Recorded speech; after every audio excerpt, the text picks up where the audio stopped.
Another week's upon us. Here it is. We're doing it. Happy Monday. Happy Music Monday.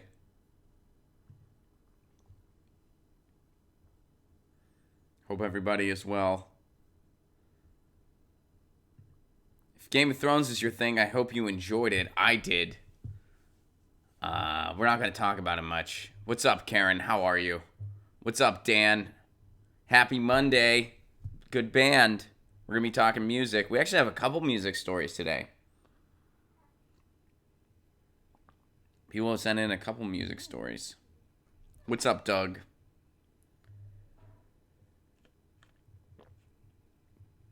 What's up, Susan? What's up, Misanthropic Cat? Ron, you should check out Ewan Dobson, amazing guitarist. I'm not familiar. I'll have to check it out. This was a trippy week for music for me. I saw this band called Fire Tiger. They're a really good band out of LA. And then Saturday night, I saw Reverend Horton Heat. It's pretty badass. What's up, Matthew? What's up, Frederick? What's up, Dan? Mediocrity's Maze, good to see ya. What's up, Laura? What's up, Karen? Susan, what's up, Marcus? How are you? Are you still following the NHL playoffs? I am. I'm still enjoying it, even though my Penguins are out of it. I actually, I've been rooting for Boston because my fiance is a Boston fan, so I'm rooting for Boston for her. Which, never thought I'd see myself rooting for a New England sports team.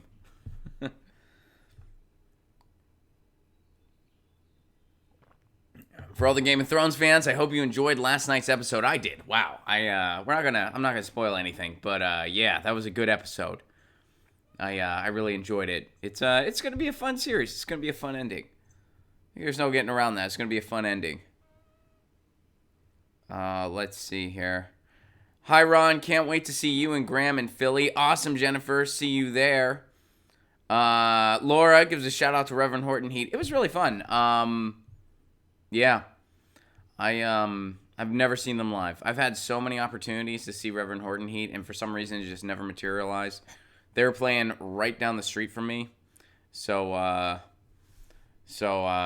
finally got to see them. You don't like us people here in I love New England, Frederick. I freaking love New England. It's one of my favorite regions in the country. But unless you're from there, you typically you're not really much of a sports fan. I mean, I know people like the Patriots and stuff, but I grew up in Pittsburgh, so that was always a rival. That's all. But I'm rooting for the Bruins, and so is Lucy. Hi, Luce.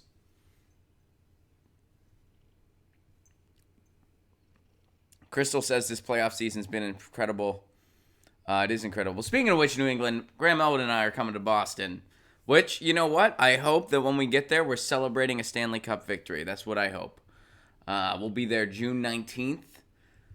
The season might still be going on, but I hope we're celebrating the Boston Bruins Stanley Cup victory. That's what I hope.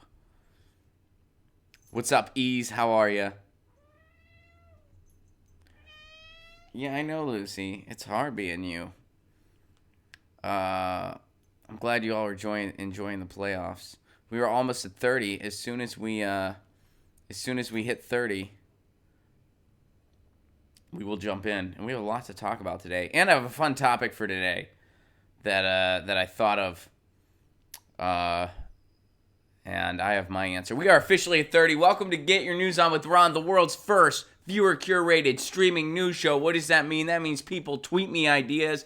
They tweet articles that they want to talk about, and that's how we build the show. I'm seeing everything for the first time. We're talking about everything for the first time, and it's a party.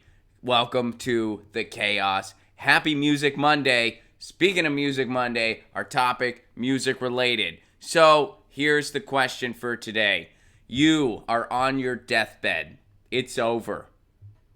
You're going to have the inevitable end. I don't know if you know this. At the end of this, we all die. That's how it ends. We freaking die.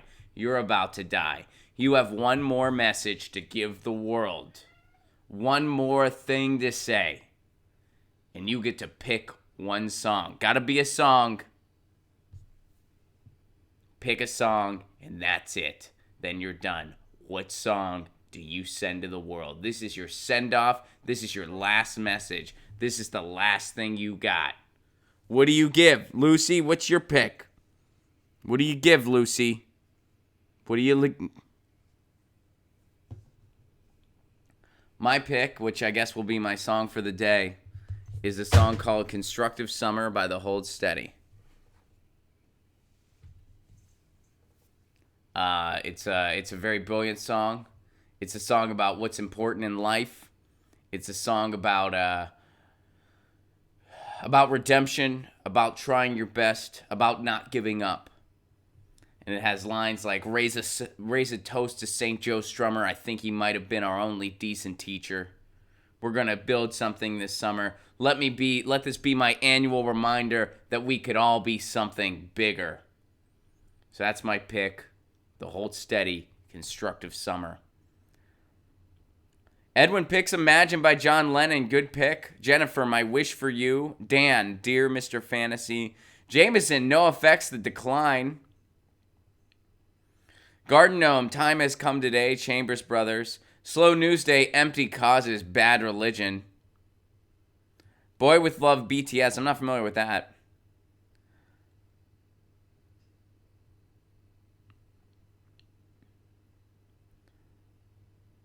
When I Was Done Dying by Dan Deacon.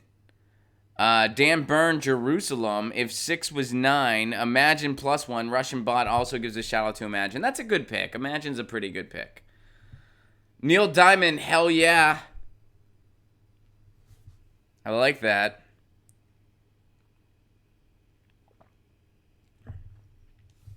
You have one last message to give the world, and it's got to be via song. It could even be one of your own songs if you want. But you got one song to give the world before you leave this earth. What do you pick? Inks Pixels, Don't Eat the Yellow Snow by Frank Zappa. Nice. Gravel Road by William Elliott Whitmore. And the Barney theme. Which one? The Barney is a Dinosaur from Our Imagination, or the I Love You, You Love Me? Which Barney theme are you referring to? Because the actual Barney theme is the Barney is a Dinosaur, but then there's the I Love You tune that they play at the end. God, I hate that song so much. So when my sister was really young, she would insist on singing that song before she went to bed every night. So her and my mom would just sing it every night before bed. And it drove me nuts. Peter Gabriel, Don't Give Up.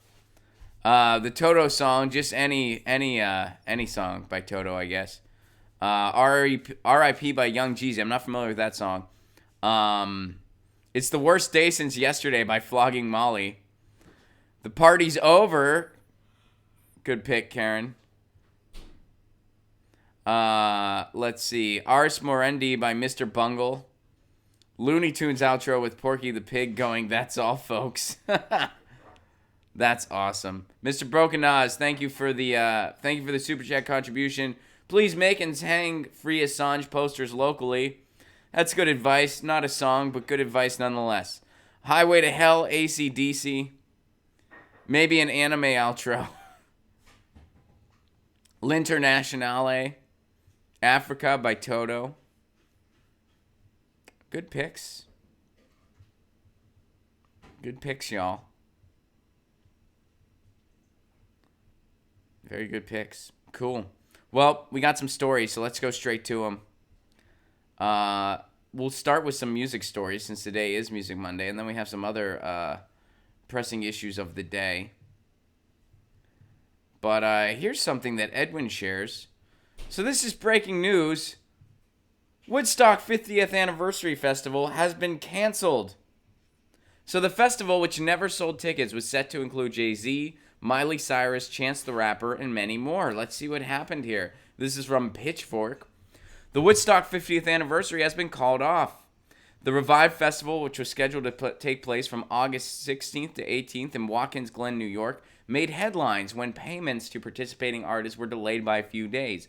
In addition, ticket sales were delayed and never occurred because organizers did not have a necessary mass gathering permit. So I guess what's happened is they knew with the original Woodstock it was mostly not planned well, and they were just in over their heads the whole time, and that was what made it legendary, because everyone was like, what the hell's going on? And bands were being flown in, and then Jimi Hendrix was like, I'm going to do the national anthem, and it was just nuts. So they thought, we're going to also not plan ahead. And then they were like, you know what, sometimes a beautiful accident happens, but in the future, you should maybe plan for shit. And I guess they didn't. And now the Woodstock 50th anniversary thing, which I had heard about before, is not happening. I guess that's the lesson from the 60s to 2018. They're like, you should maybe plan for it. You should maybe plan for it. And by 2018, I meant 2019, because that's the year right now, not 2018. All right, let's see if there's more to this article, though. All right, so according to Billboard,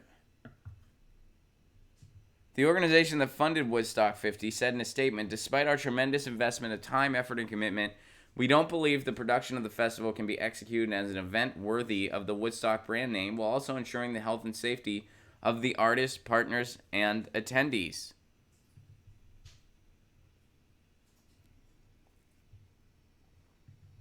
Woodstock's always been about the chaos.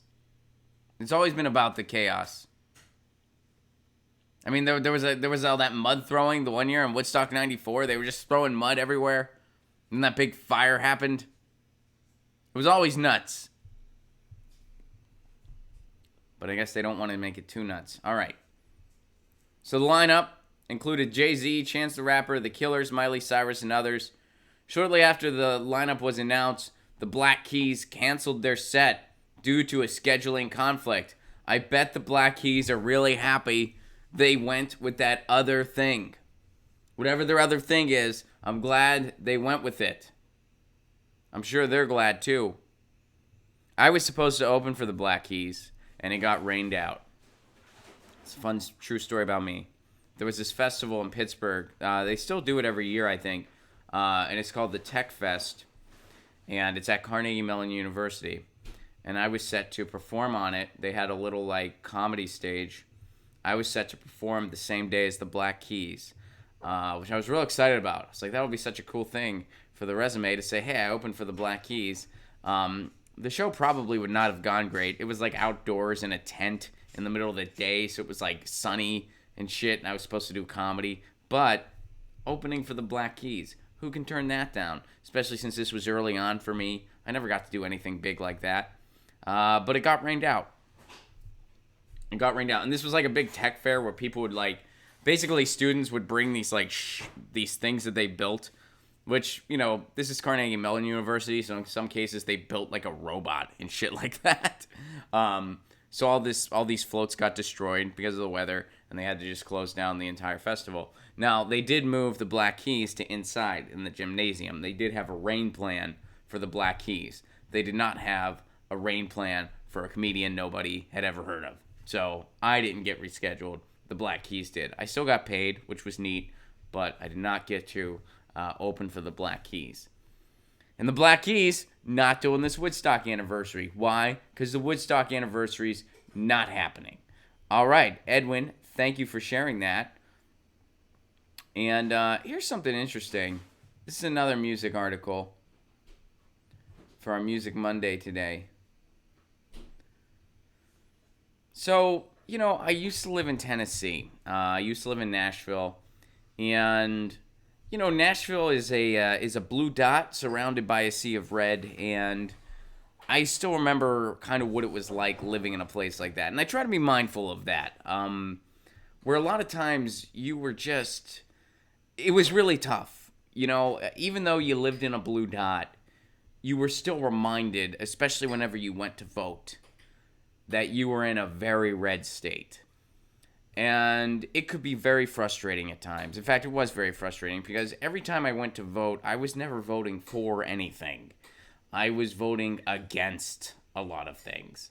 And what I mean by that was we would have these propositions that I remember there was one in particular where they wanted to require doctors to show a woman in ultrasound and to do all these other things before she could consider an abortion.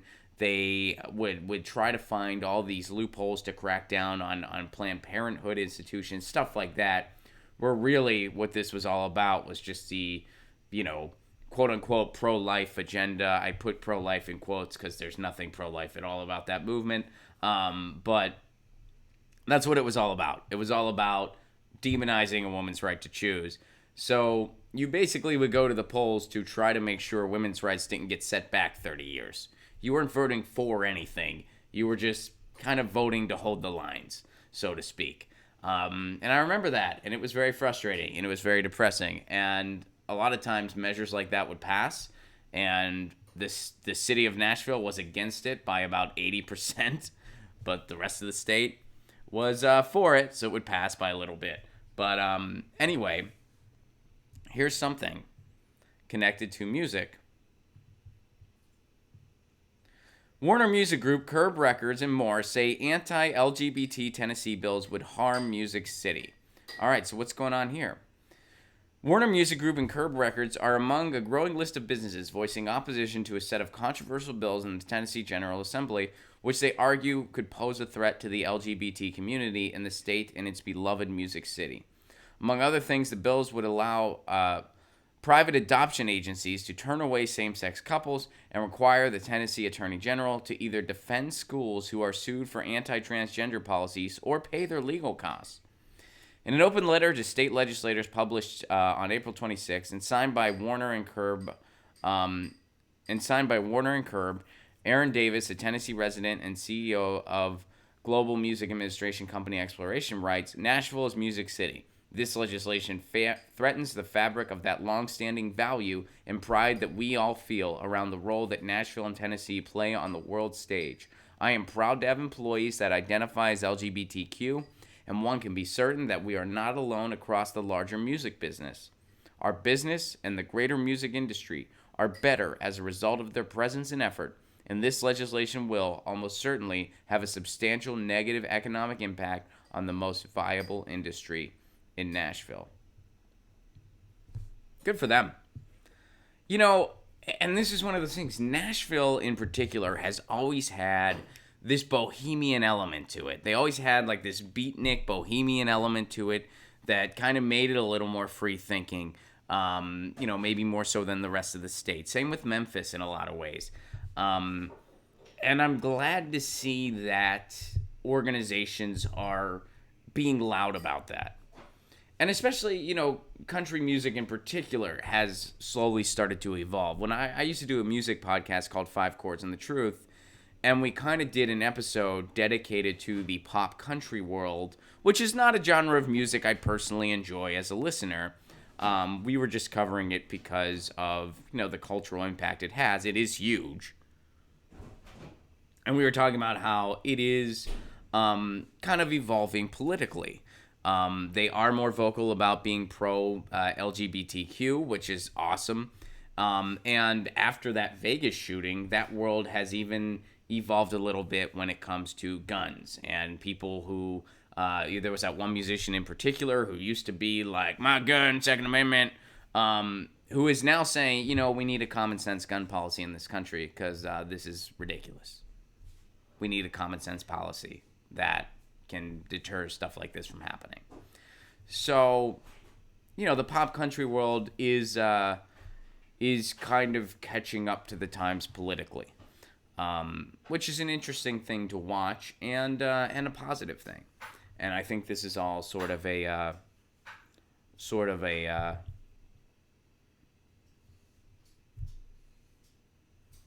segment alluding to that, or something that supports that notion.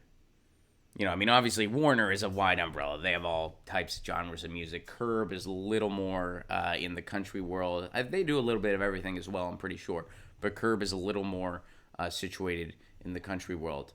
I did an internship in Nashville when I was in college, and then I lived there later in my life. But when I did my internship, it was such a cool time to be an intern on Music Row, because that was back when Music Row was a little less corporate then. This was about 2006. And it was all just literally like houses that were publishing houses and record labels and radio and records offices and just all kinds of cool stuff going on. And what I used to do is I would just knock on the door in places and I would talk to anyone who was willing to talk to me. And you could do that, but maybe you can still do that. I don't know. It's been a long, but you know, when I used to live in Nashville and I would be on Music Row, it seemed like that kind of chill element of it was not quite the same. I could be wrong, but it sort of seemed that way. But, you know, when I was just a long-haired 20-year-old doing this internship at a record label, I would just go down Music Row, I would knock on doors, and I'd be like, hey, I know what you guys do. I think it's pretty interesting. I'm an intern. I'm learning about stuff. Does anyone want to talk? And you'd be surprised. A lot of people, they were like, yeah, I'm helping out a youth. I'm going to take time out of from whatever I'm doing, all this busy shit, and I want to just chill and talk about myself for a few minutes to this kid. I got a lot of valuable information, actually. And that internship, even though I don't work in the music industry, clearly, that internship actually helped me a lot in my professional life. I learned how to write a press release. I learned kind of how publicity works. I learned, you know, a thing or two about publishing and copyright, which now that I put out my own, you know, I put out albums now, so that's good to know. So anyway. So yeah, so I'm glad that the Music City is letting its voice be known that, hey, Tennessee, this is our state too. And these are our values and our principles. So good for you, Nashville. That's cool. A little bit of good news out of the Music City, which, by the way, it's been a crazy time in the Music City. So they had the NFL draft there, and then there was something else big going on in town too. So a lot of I still have a lot of friends in Nashville, and they were posting pictures like it was just flooded downtown. There was also a marathon. There was a marathon, and the NFL draft was there. So the town was just flooded. Not literally. I should be careful with that term because they actually did face a very bad flood in 2010. But I think the year was 2010. Don't quote me on that. Earlier in the stream, I had a brain fart and said it was 2018. So, you know. But I'm pretty sure it was 2010. And, yeah. So, but it was crowded with people. Which Nashville, by the way, also has that problem because the city is I think it is the fastest growing major city in the country right now. And, the infrastructure is not quite ready for it. And they could have had a big AMP program, which was a great public transportation program that would have helped the city a lot. But a bunch of Koch brothers money stamped that out.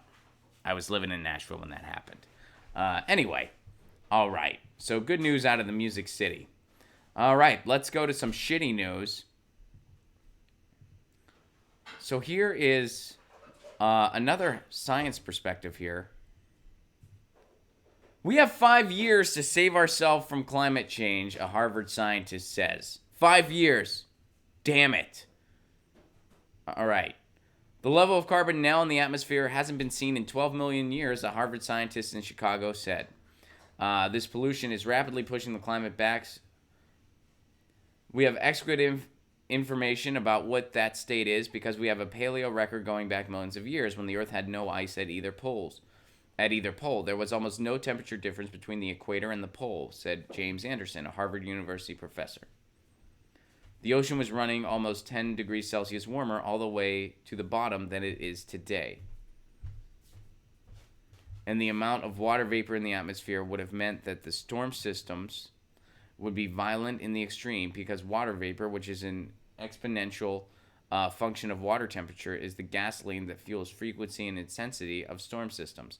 People have the misapprehension that we cannot recover from this state by reducing just by reducing carbon emissions.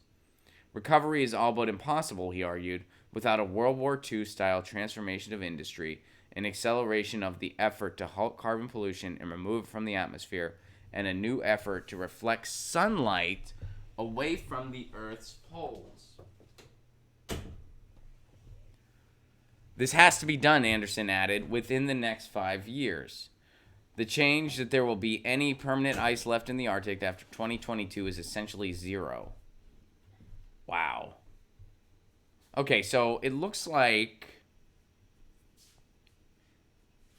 a new effort to reflect sunlight away from the Earth's poles is in this article. So it looks like this guy is calling for some amount of geoengineering. Now, deep adaptation, the last big climate change study we covered, that person is saying the opposite. They're saying that geoengineering would have little to no impact. This scientist is saying that it will and it needs to happen because we have 5 years. Deep adaptation was saying we have about 12 years to do something and we need to prepare to adapt either way because we're not going to stop climate change. We just kind of want to minimize the impact, slow it down, but either way we're going to need to adapt. Both of these outlooks are pretty bleak to an extent. I feel like this outlook is bleaker than the last one we looked at. Which one is right and which one is wrong? We don't know. We don't know yet. And I certainly don't know. I'm not a scientist. I don't pretend to be a scientist. I am far from it. I run a viewer-curated streaming news show where we just geek out about this stuff and try to prepare the best we can and read different perspectives that are worth looking into. All these perspectives came from who? Scientists. Not Rick Santorum. Scientists. These are scientists. This shit's been peer-reviewed. They've studied this stuff. They've studied it again. They aren't being paid off by the oil and gas industry. These are actual climate scientists talking about what? The fucking climate. So this guy's saying we need to basically reinvent the way we do everything, and we need some geoengineering, or in 5 years, we're fucked. Hopefully there's a... Yeah, I hope he's not the one that's right. Because if all we have is 5 years, we're done. Like that's just... If it's 5 years, we're done. There's no way. I mean, it's not impossible. But when you look at what's happening, I mean, 12 years, there's some hope. 5 years, ooh, that is... We are really, really behind. We are really behind. And... we really need the rest of the world to pick it up too, because here in the United States, I don't think you can count on a lot from us in 5 years. Especially since, depending on what happens between now and 2020, there's a good chance we're going to be stuck with Trump. So, the idea of 5 years, that's bleak. That's bleak. But that's another perspective from a Harvard scientist. And, yeah. As Tom Petty said, the waiting is the hardest part. But now is not the time to wait. Now it's the time to act. Extinction Rebellion, Sunrise Movement. They're going around. They're doing their thing. Follow those groups. Sunrise Movement, Extinction Rebellion. They're doing something about climate change. Sunrise is on a nationwide tour. I got to see them in Los Angeles this past Friday night. They are pursuing a Green New Deal, a real Green New Deal. And they are mobilizing people one community at a time, which is what has to be done to get something like this. That is what has to be done, because it's going to happen from the bottom up. So Sunrise is doing a really good thing. I recommend looking into that movement. All right. Cool. So here's something about...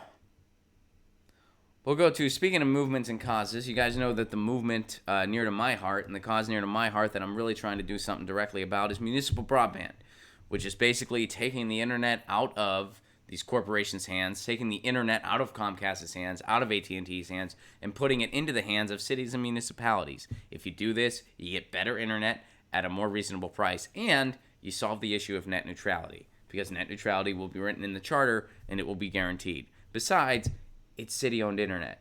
It's for the citizens. Why would anyone tolerate something that doesn't give them net neutrality? So, that's an important cause to me. And what you hear a lot of is people saying, oh, we can't afford it. That's what I've been facing here in Pasadena, California. I was told by my city government that we can't afford a municipal project, even though there are organizations out there who will come at a very low cost and access a way to do it that is affordable for the community and works within the community's budget. I haven't been able to garner interest from city officials yet. I'm still trying. But here's something. Here's a study from the Institute of Local Self-Reliance, which if you're interested in the cause of municipal broadband, this is a group you should be very familiar with, and you can go to muninetworks.org to learn more about them. Here's a study from back in February. Broadband is affordable infrastructure. Here's some side-by-side comparisons. The fact sheet looks at investments in both larger and smaller cities. Each of the projects that we compared to fiber optic network required similar local investment and contributed to the well-being of the communities where they were developed. The fact sheet offers a snapshot of cost, how the projects were funded, and the results. So some of these comparisons are Wilson, North Carolina, Lafayette, Louisiana, getting ahead of myself here, and Chattanooga, Tennessee, which Chattanooga, Tennessee, as you know, is that's Gig City. Chattanooga, Tennessee is now Gig City, USA. Why? Because years ago, Chattanooga was ahead of the curve, largely because of a grid that was built there, and they got municipal internet basically before almost anyone else in the country. They've had it since 2014. Residents in Chattanooga, Tennessee enjoy the best internet in the country at a reasonable price. And because they were so ahead of the curve on this, and because we've lost net neutrality since then, businesses are coming to Chattanooga. Chattanooga is billing itself as Gig City, USA. Their municipal broadband project has already paid for itself many times over because people are investing there now. It's a good local investment. And that's the other thing that, and I know some of you are working on municipal broadband where you live. That's a thing that, try to speak the business speak to win over more people. You can focus on the moral component of it, that we need a free and open internet. It's essential for democracy. It's essential for the free flow of information. We rely on the internet. But also speak their language in the business speak. This is a worthwhile community investment. You say we can't afford it. This isn't an expense. This is an investment in the community that will benefit the community. Because it will. All right. So let's look specifically at the charts that they made here.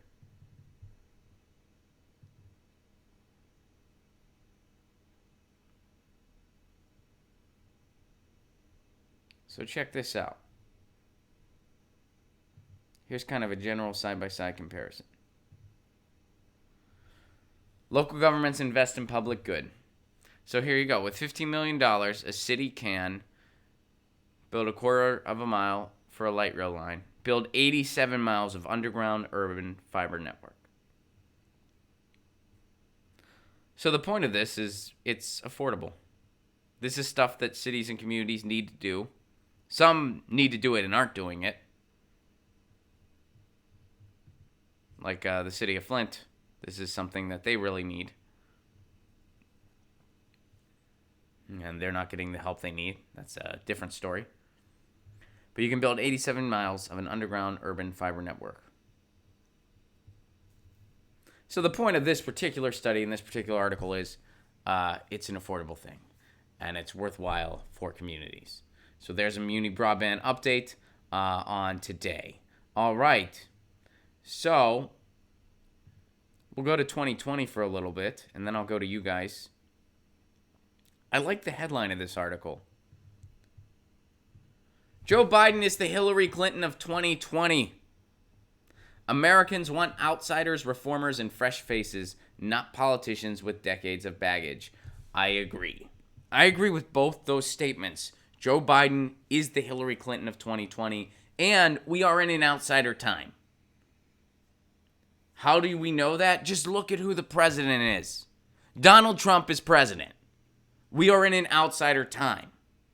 He billed himself as an outsider. It was a lie. He's just he's an insider just on the opposite end of the fence. That's it.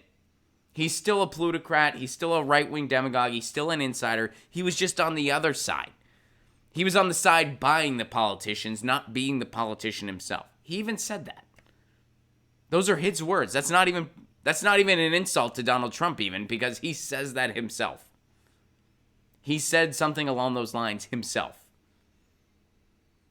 And by the GOP standards, that's an outsider. The person buying the politicians who talks meaner, that's an outsider by their standards. Policy-wise, he's completely the same. But it's an outsider time. He spoke like an outsider. People migrated to him because they thought he was some outsider. They were like, we want an atypical politician. We're tired of the Washington status quo. So that's what people want all across the board. That's why when I see Bernie Sanders in particular, when Bernie says some of these things where he wants to sound presidential and he's trying to extend the olive branch and he's trying to play the game, I'm like, Bernie, that's not a formula for victory. If it was, that's one thing. I get it. You're trying to be president. You got to play the game to an extent. I get it. That's why someone like me never wants to run for office in a million years. But it's an outsider time. Be the outsider that you are. Why not? Why not celebrate? I mean, Bernie didn't build the movement he's built so far by catering to the mainstream narrative. That's for damn sure. We are in an outsider time. So I hope that the progressives, Bernie Sanders, Tulsi Gabbard, I hope they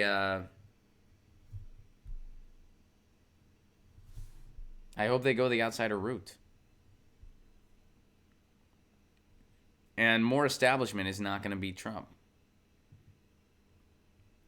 So let's go to this article. To be certain, the Democratic Party establishmentarian Hillary Clinton lost in 2016 because she was not likable enough, a sentiment that may or may not be thinly veiled code for saying that she's a woman. Their solution in 2020 is good old Joe Biden.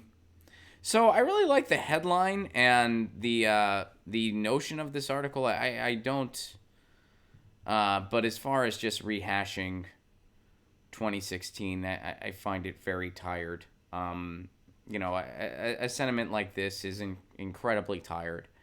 And, to rehash it again, I think is just beyond counterproductive at this point. I mean, how many times can you say the same thing over and over again?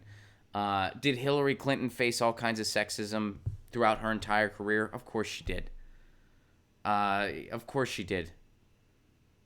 And all female politicians have. Nobody has ever suggested otherwise. But to say that's the only reason she lost is really deflecting a lot of what's really going on. I had a conversation with my sister because we got into a lot of arguments in 2016. And I had a conversation with her recently where she said, you know what, you were right. You were right that she couldn't beat Trump, that she was not the right candidate for the time that we were in. But you know what? In the general election, I voted for the woman who was the most qualified option on that ballot. And I looked at her and I said, no, you didn't. I did. I voted for Jill Stein. I voted for the woman who was the most qualified candidate on that ballot. But anyway, so let's see if there's anything else in this article. I kind of like the headline and I like the thesis of the headline. All right, so Biden on the likability frame, according to this article, is the opposite of Clinton. Did they write this a couple years ago? Or is this from now? No, this is recent. Okay. A backslapping poll man who enjoys shooting the breeze with reporters. But the reality is Clinton was plenty likable at key moments in her career. Most notably, one of the main reasons the Democratic Party rallied around her so hard in 2014 and 2015 is that when she was Secretary of State, her approval ratings were far higher than Barack Obama's. That was because he was in the spotlight all the time, because he was president. What about in 2008 when everybody told her she couldn't win because of how disliked she was? Which was true. Okay, look, I think I like the headline of this article. I like the subtext. I feel like this is just a rehashing of everything that got us to Trump, and I have no desire to recycle this shit.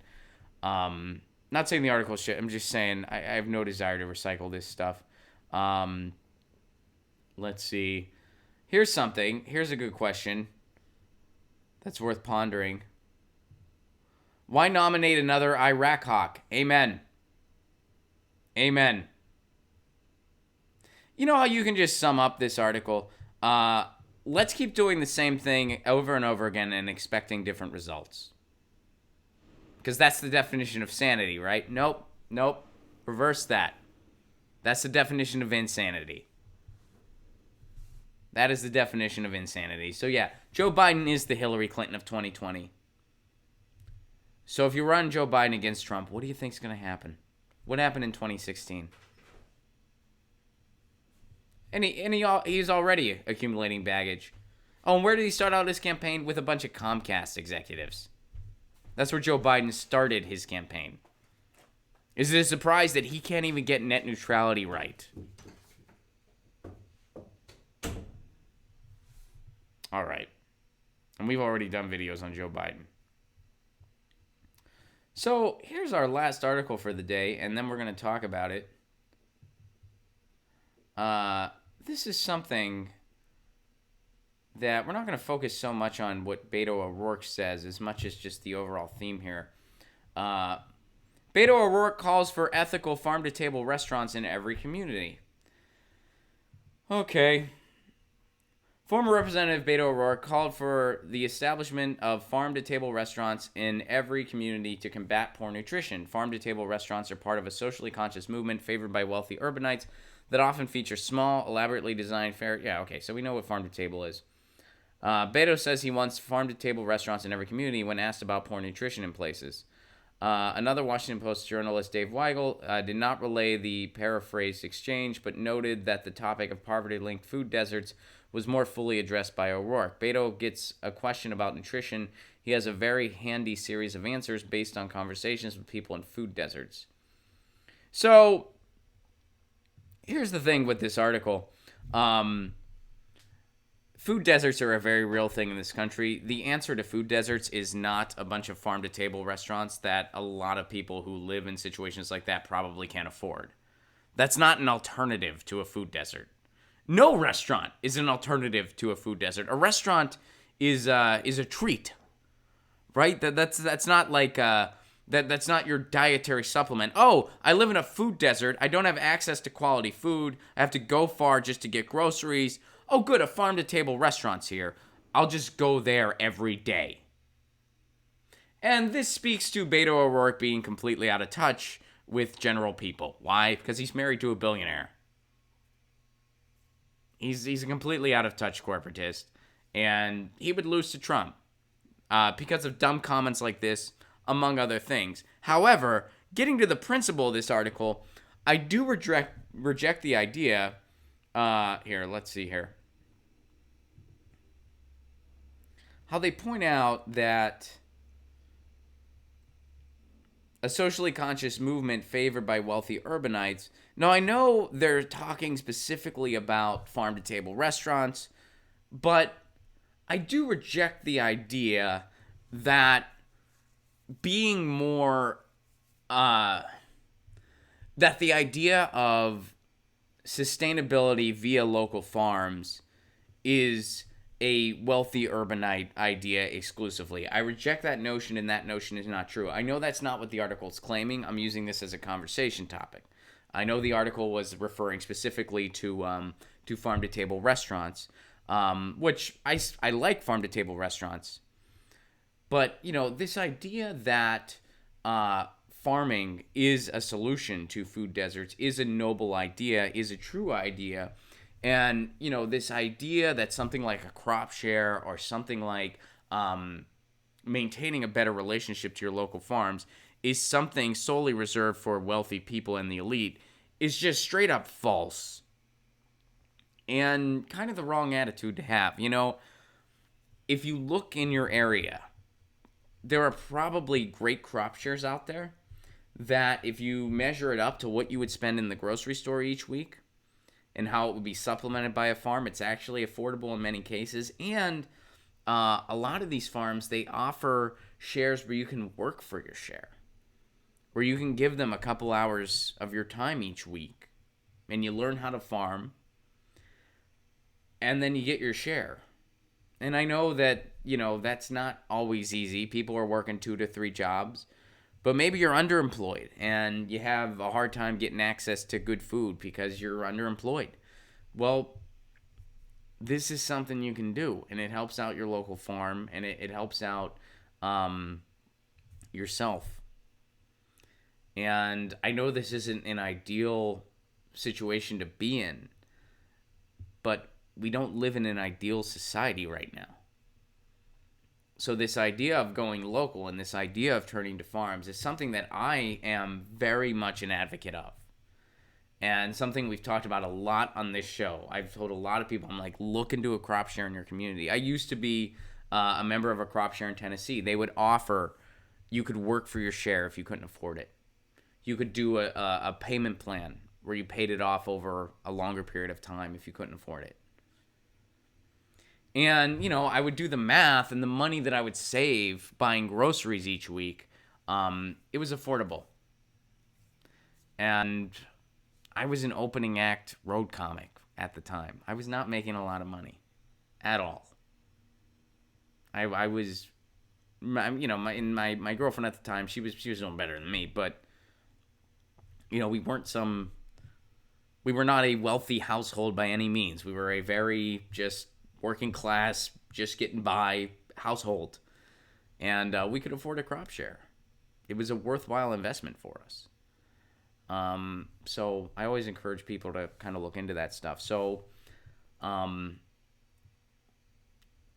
it speaks a lot about Beto O'Rourke that instead of talking about sustainable farming, instead of talking about looking into your local farm, instead of talking about crop shares and encouraging more local farming, he talks about farm-to-table restaurants. That says something about the amount of privilege he comes from and how out of touch he is. He could have taken that question in a different direction and focused more on all the stuff I just described. So that does tell you a lot about him. And even though, I think that the theme he was getting at was a good one. The theme of, hey, local farms, hey, good quality food, hey, nutrition. But to him, that means a farm-to-table restaurant where I can write a Yelp review. To other people, that means more farmers markets, more accessibility to local farms, participating in your crop shares, volunteering some hours in exchange for a share. So that does speak to how out of touch Beto O'Rourke is. But the idea that farming plays a role in combating food deserts is very true and very good. Let me see what you guys are saying, and that's how we're going to end the show today. All right.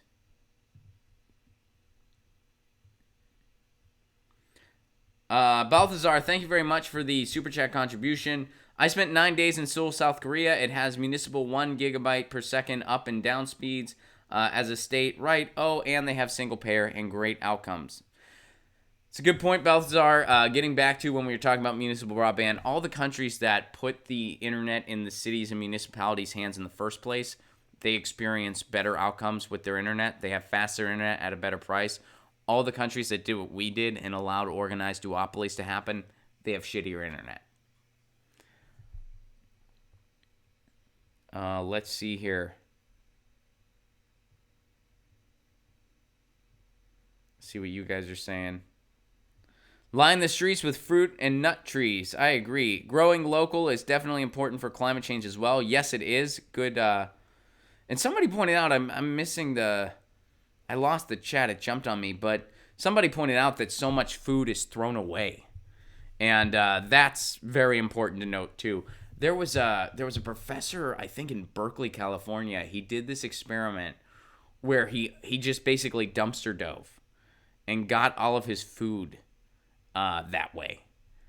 And he proved, like his point was just how easy we waste so much food and how easy that is to do. So yeah, I forget the name. We should do a segment on it. I'll look it up, and I forget that professor's name, but we should totally do a segment on it. Like he did this thing where all he paid for was his rent and his utilities, and he would just ride his bike everywhere, and he would dumpster dive. And he was like, yeah, I don't need, we throw away so much food. Hank points out 50% of food is thrown out in the U.S.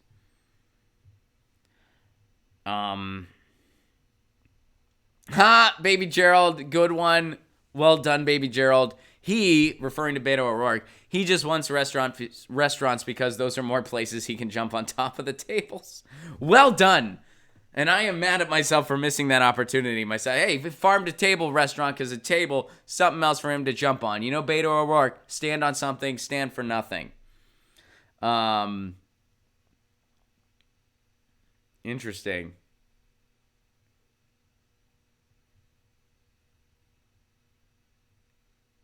And Jesus was a myth. That's a funny screen name. Points out we have great crop shares out here in the Rockies. I'm sure you do. And this is Colorado, so it probably includes pot.